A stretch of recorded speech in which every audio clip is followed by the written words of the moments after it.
The question we're asking today is, how can we know whether or not a revelation comes from God?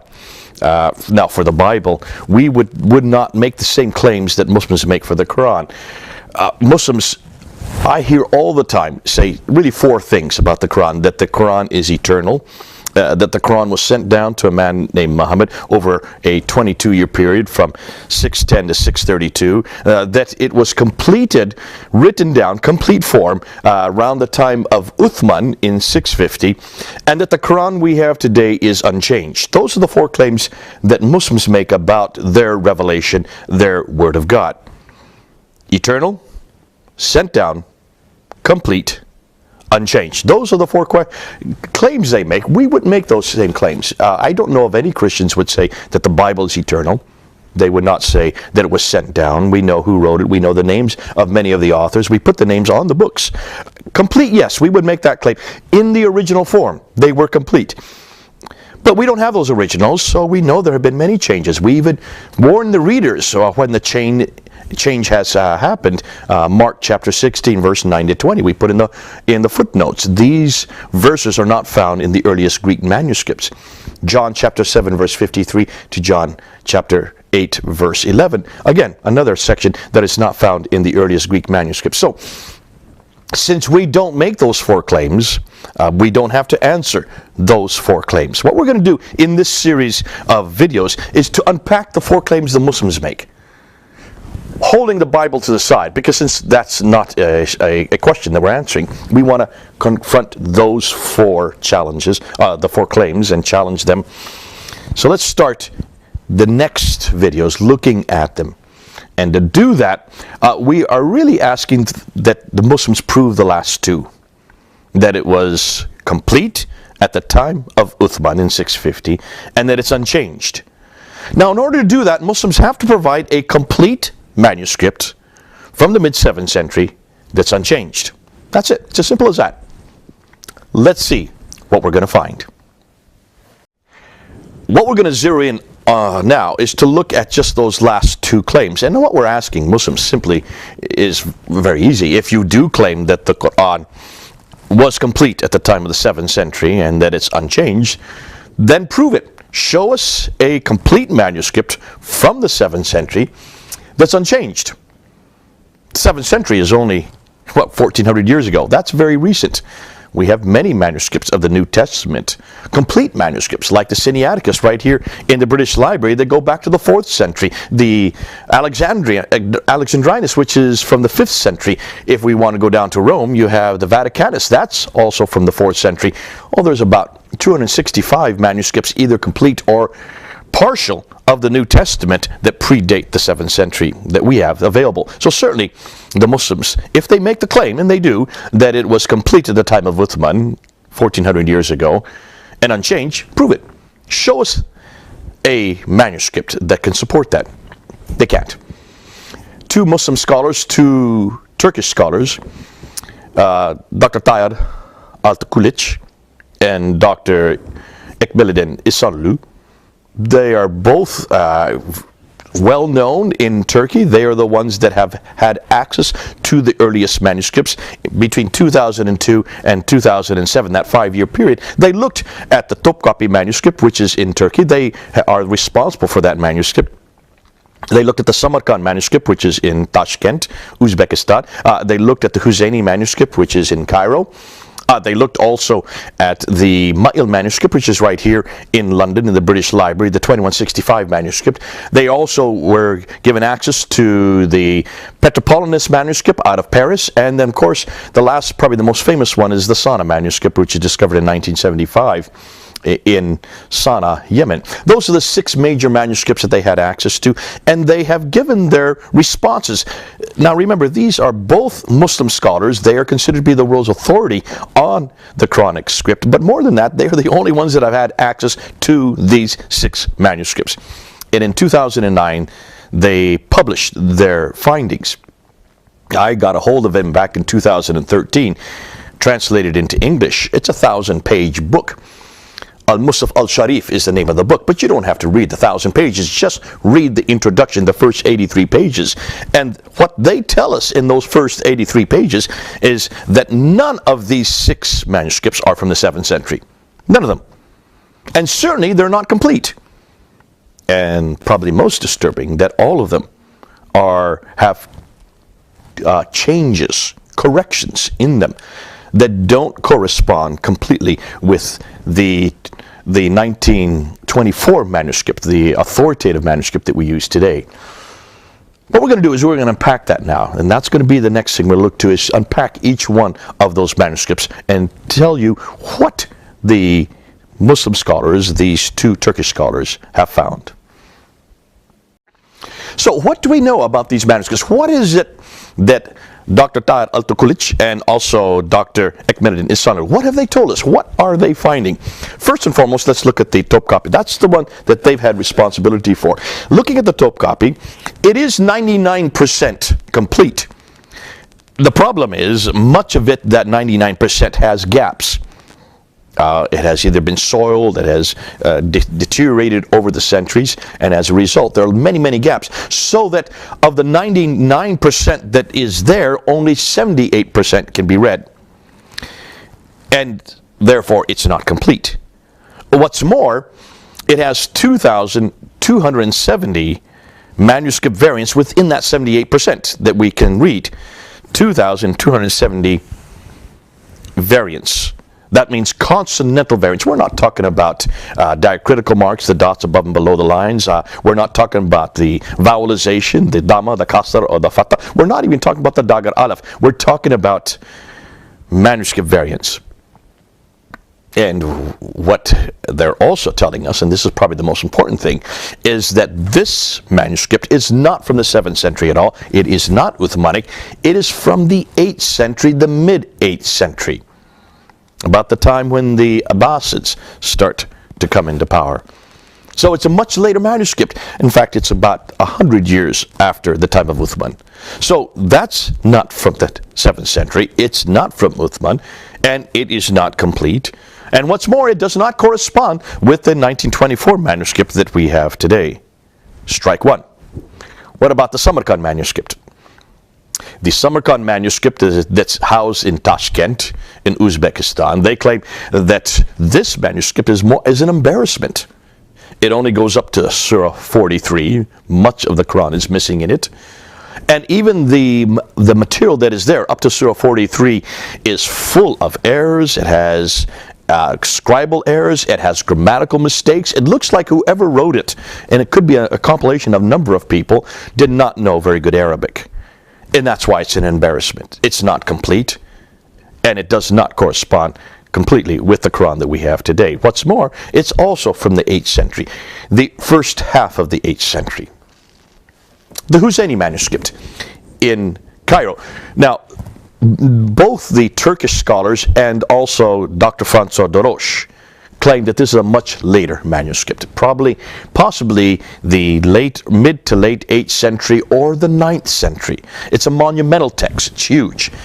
It has very few lines per page because it is so huge. Monumental texts or scripts only came into existence in the late 8th century and became very popular in the early 9th century. So this is much, much too late to even be considered for the 7th century, possibly as much as 150 to 200 years after the time of Uthman. It is not complete, and it also has consonantal variants. The 2165 manuscript that we have here in London at the British Library, we've known about it for quite a while. We know that it's dated to the late 8th century, about 790. It also only goes up to Surah 43, much like the Samarkand. It has manuscript variants as well, but it's much too late to even be considered Uthmanic, and certainly not from the 7th century. The Petropolitanist manuscript, Dr. François de Roche has done the study on that. And the Petropolitanist manuscript, which is in the Bibliothèque Nationale in Paris, is very clear that this is a very small portion of the Quran. In fact, it only contains 26% of the Quran. So it's much too small to even really be considered as a comparable codex. It also is from the early 8th century, but not the 7th century, the early 8th century. And then lastly, and probably the most significant one, is the Sana manuscript. The Sana manuscript was discovered in 1975. The Germans were flown down in 1981 to look at it. Dr. Gerhard Prinn, Dr. von Boltzmann, Dr. Oleg. They were the three that were given the responsibility to film it, to put it into microfilms. Their microfilms were confiscated, were not released to them until 1997. I went to visit them in just before 2000. I went to visit Gerhard Prinn in Germany, and he showed me the facsimile of his own films. He had the entire codice there as a facsimile, and he showed me page after page after page of variants. He and his wife, Elizabeth Prinn, had put little orange marks in the facsimile, not the original obviously, just in the facsimile, of every word or phrase that was a variant from the 1924 manuscript that we use today, the official manuscript. And he had about 1,000 there. These are consonantal variants. Surahs were in different positions. And of course, showing that he said that parts of the manuscript had one script, right on the other side of the next page had a completely different script. On one page, Surah 19, it went up. The first half was Surah 19, then it jumped to Surah 22. There was a yellow breaker there. What happened to Surah 20 and 21? Well, they begin to appear over here on the other page. On this page, the text that was there and the script that was there was dated to 705, early 8th century. On this page was a completely different script. You can tell it was a much later script, and this is dated to the late 8th century. Early 8th century, late 8th century, 60 to 70 years between the two pages. Now, I remember hearing this before the year 2000, and I remember at that time saying, wow, we've got a problem here. Because that seems to suggest that you were looking at an evolution of the text right there. Since then, they have now found that the Sana manuscript is also made up of a palimpsest. Palimpsest means it has different layers of writing underneath it. It's written on animal skin. And with animal skin, you can wash it off and rewrite, wash it off and rewrite, wash it off and rewrite. And this is what they have found with this particular manuscript. Now, there are those who are studying the underscript. In Columbia University and also in the Sorbonne in Paris, they are actually splitting using ultraviolet light to move the scripts apart. And they're finding that the underscript possibly could be from the late 7th century, the last 2 decades of the late 7th century, which would be the time of Abdul Malik. He was the one that was in power. He was the second of the Marwanid caliphs. Came to power in 685 and ruled till 705. So it was during his reign that the underscript was written. Now, there's an awful lot of controversy as to whether or not they agree or disagree. I think it's pretty well acknowledged now that the two scripts, the over and the upper lower scripts, do not agree. What's interesting is what we're going to find out in a few weeks, because Elizabeth Prinn, who has probably done the most work on this palimpsest, is now publishing in English her findings. And she's suggesting, from what I'm hearing, that there may be more than 2 layers, maybe up to 4 layers of writing. There is a study that has been done using radiocarbon carbon dating, which suggests that possibly the underlayer could be dated to the time of Muhammad. And this has been ballyhooed by many, many Muslims, saying, that's proof that this is from the Uthmanic period.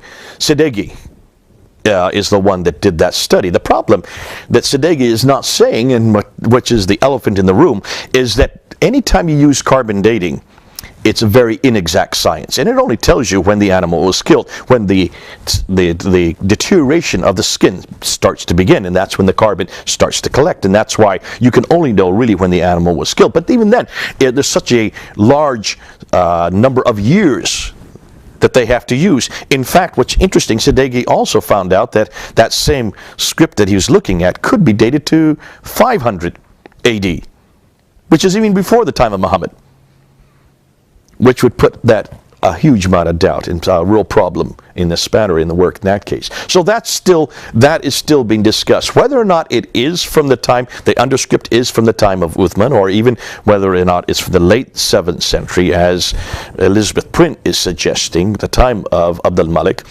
The fact is, it does not equate with the upper script. And we're going to get into that. We now looked at the manuscripts. Now, what have we said? Let's just summarize. All the 6 manuscripts are from the 8th or 9th century. They're not from the 7th century. And even the possibility of the underscript of the Sana manuscript is from the late 7th century. despite what Sadeki is claiming. If that is the case, then we can already pretty much dismiss any complete Quran or manuscript from the time of Uthman. Why? Because none of these manuscripts, these 6 major manuscripts, the earliest manuscripts that have been found, these codices, none of them come from the time of Uthman, and none of them are complete.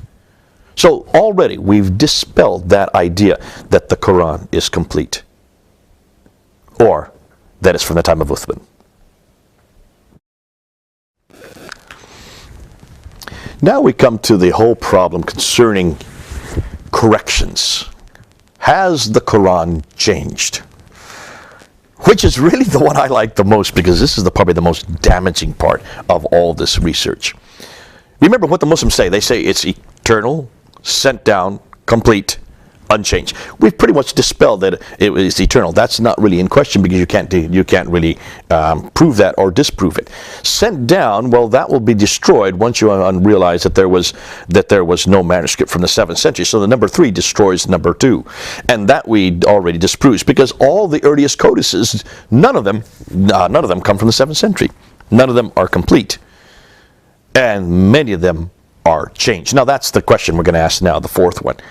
Have they been changed? Is the Quran that we have today, the 1924 manuscript, is it exactly, word for word, letter for letter, the same as that which was sent down, supposedly sent down to a man named Muhammad in the 7th century? Probably the best material that has come out, probably the best study that's come out, was done by Dr. Dan Brubaker. His doctoral thesis was on that question.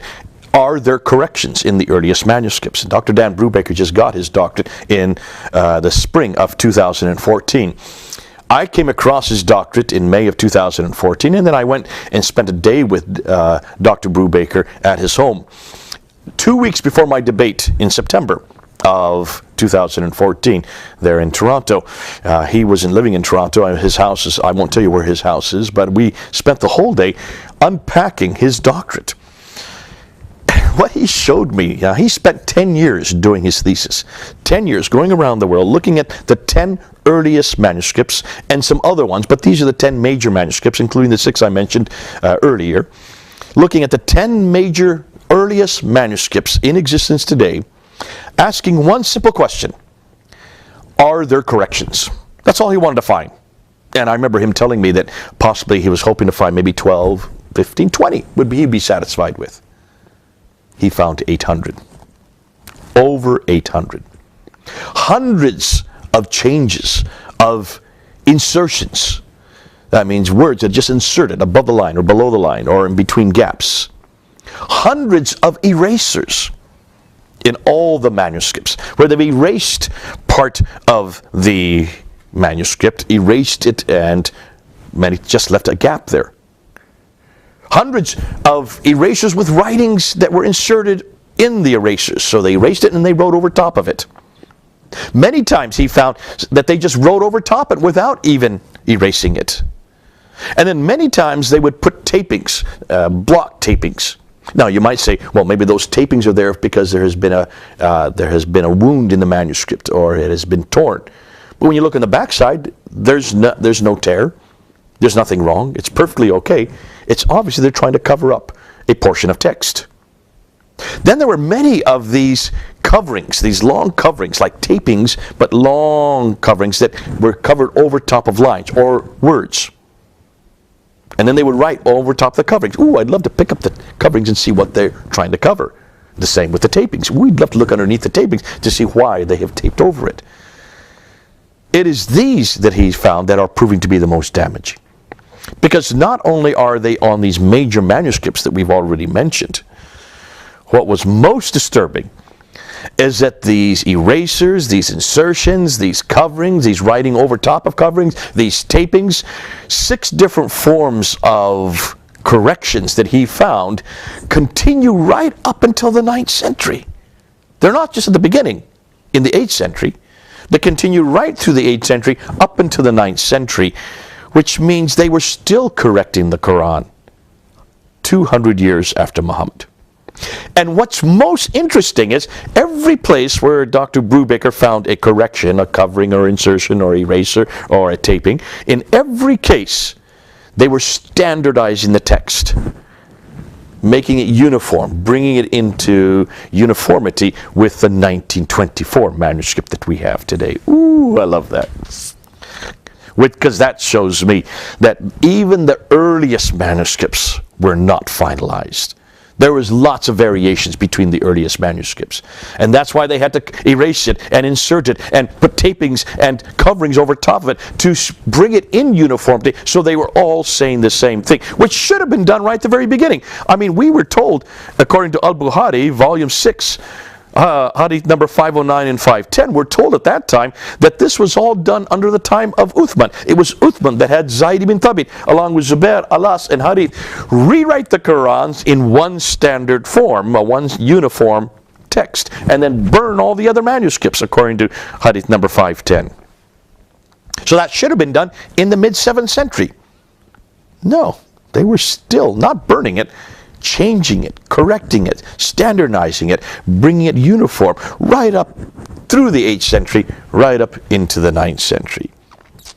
Proving, and what I suggested in the debate, that if this is the case, we can't find one manuscript that's complete from the 7th century. We can't even find one manuscript that's from the time of Uthman. If they all begin to appear in the, possibly the undertext of the Sana in the late 7th century, into the 8th century, up into the 9th century, and if all the manuscripts were being corrected, changed, up into the 9th century, then I suggest, and I'll say it again, I said in the debate, and I'll say it here again, the Quran did not come from Muhammad. This truly is not a text from Allah as well. Pretty much what we have now proved is that it's not eternal, was not sent down, certainly was not complete at the time of Uthman, and it has been changed hundreds of times since that date.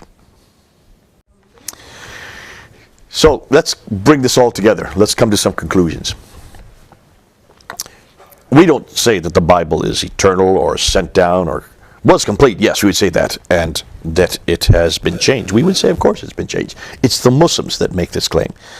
As long as I've been working with Muslims for 30 plus years, this has always been the same recurring theme. The Quran is unique. It is unlike the Bible. The Bible has been corrupted, been changed, been manipulated, been accreted, been deleted, but not the Quran. Not the Quran. The Quran is unique in the world. They say it is the only text where we can go back to the original, where we can find those originals. They still exist today. The manuscripts exist, and they're complete, and they're unchanged. I've heard this so many times. Shabir Ali has quoted this. We've got him on audio saying that the Matl manuscript is complete, and it's unchanged, and it's from the 7th century. That the Samarkand manuscript is complete, and it's unchanged, and it's from the mid-7th century. So certainly Muslim scholars have made this claim, and they're still hearing it. You can still hear them on YouTube. Even Muslims on the street say this. At Speaker's Corner, they still make this claim that the Quran is unique. It is unlike any other revelation. Bible has been corrupted because it has been changed, created, deleted, manipulated, all the way. But not the Quran. Not the Quran. I think what we have shown now is that the Quran has been changed enormously. And what's more important, it's not just been changed accidentally. This is not the case. We're not saying it's been changed accidentally. These are intentional changes. These are changes that have come from above, from the Caliph of each of these periods. It's the Caliph who are doing these changes. It's the Caliph who is directing that these corrections be made, these accretions, these deletions. We've seen that now for every one of these manuscripts, these 6 major manuscripts, and also the other 4 that Dr. Brubaker referred to. All of them have been changed. Every one of them have been intentionally corrected. Every one of them have been uniformed, bringing to uniformity, a standardization with what we now know today as the 1924 text, the 1924 Codex. 1924, that's less than 100 years ago. Which suggests pretty strongly that these intentional changes along the way were creating the manuscript. And these changes, intentional, remember the word intentional, that means they're done by men. This is nothing more than a man-made document. Manipulated all the way through, changed all the way through, corrected all the way through, putting in insertions, erasing other parts, slapping on these coverings, putting on these tapings, and then writing over top of the coverings, writing into the insertions, sometimes not even wasting the time to erase it, writing over top the erasers. This is what Brubaker found, showing that this was done rather hurriedly and that they wanted to make a standardized text so that when al-Bukhari finally wrote about this, but look at the date that al-Bukhari wrote this. Al-Bukhari died in 870. So this has been written about in the late 9th century. By the time al-Bukhari wrote about how the Quran was written, 240 years after Muhammad's death, that's what he thought was happening. But all we can say now, and what Muslims are dependent on, is not something from the time of the Prophet or even from the century that comes after the Prophet. Everything that Muslims can tell us today comes from 2 centuries, more than 2 centuries after the Prophet. Muslims are totally, completely dependent on al-Bukhari to know how the Quran was written. Unfortunately now, it's not al-Bukhari who has it correct, having written 240 years later. The Quran itself is exposing itself. The manuscripts are showing and proving to us that they were corrected, they were changed, they were being manipulated, they were being accreted, they were being deleted right up until the 9th century. And that's just as far as we've got now. It could be that they were still correcting it up until the 10th century, because we still don't know when the Quran was canonized. Now, Shabir Ali seemed to suggest that the debate that this was 1924. I'm not going to go with 1924. I'll put my hand down, and I would probably put down the gauntlet and say this probably was brought together as a final codified text in the 10th century. Can I prove that? No. I can certainly prove that it wasn't the 9th century and the 8th century or the 7th century. But possibly I'm willing to go with the 10th century. That's 300 years after Muhammad. Therefore, if the Quran does not get canonized, does not get solidified, does not get standardized, does not come into uniformity until that late, then that proves that the Quran is not eternal, was not sent down to a man named Muhammad. In fact, I would suggest it had nothing to do with Muhammad. We're going to talk more about that later, because Muhammad has a lot of problems. That's for another series of talks. And certainly not the time of Uthman, 650. So when was it changed? That we're going to get into later. But can you see what we have just now proven? These 4 claims that the Muslims make, which we don't, can no longer be used. And I would ask Muslims to stop making those 4 claims. Just stop saying that the Quran is eternal. Stop saying that it was sent down to a man named Muhammad. Stop saying that it was complete to the time of Uthman. And please stop saying that it's unchanged. Please just stop saying it, because you can't prove either of those 4. We would never make that claim. But hold on a minute. We have another word of God, another logos, the word of God. Ho Theos, who was the God. It says John 1:1 and John 1:18, who took on human form and entered time and space and became a man. This logos, who is our final revelation, our greatest revelation, his name is Jesus Christ. See, he's also called the Word of God, like the Bible is called the Word of God. But what's interesting, that Word of God, Jesus Christ, he is eternal, yes? He was sent down, yes, to earth for 33 years. He was complete, and he has never changed. Ooh, the very 4 things the Muslims are looking for, we've already got in Jesus Christ. Come on home. The very thing they want, we have. Muslims, you need to come home to the real Word of God, the real revelation from God, God's holy Word himself, the eternal Word of God, the Logos, Jesus Christ. What a man for today. What a revelation for today. And what a Word of God. This is Jay, over and out.